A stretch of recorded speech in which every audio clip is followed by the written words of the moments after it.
Mixie లేని రోలు ఉత్తమురాలు ఓయమ్మ, రోలు లేని మిక్సీ గుణవంతురాలు.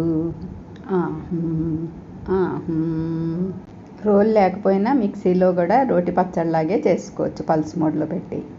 పోపులన్నీ రాసేసాను. దోరగా వేయించుకుని పాలాకు 2 కట్టలు, కొత్తిమీర 1 కట్ట శుభ్రంగా కడిగి తరిగేసుకుని వేయించుకోవాలి. రుచికి సరిపడా ఉప్పు, పసుపు ఇప్పుడే వేసేసుకోవాలి.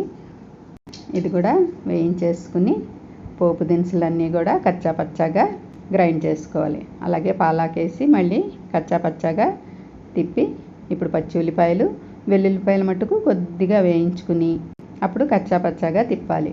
మిగిలిన వెల్లుల్లి నూనె కూడా పోసేస్తే ఘుమఘుమలాడే పాలాక్ పచ్చడి రెడీ. ఉల్లి వెల్లుల్లి ఇష్టమైతే వేసుకోండి, లేకపోతే స్కిప్ చేసేసేయండి. వేడివేడి అన్నంలో నెయ్యి వేసుకుని తింటే ఆహా ఏమి రుచి. చేసుకు తింటే కదా రుచి అనేది తెలిసేది. Thanks for watching.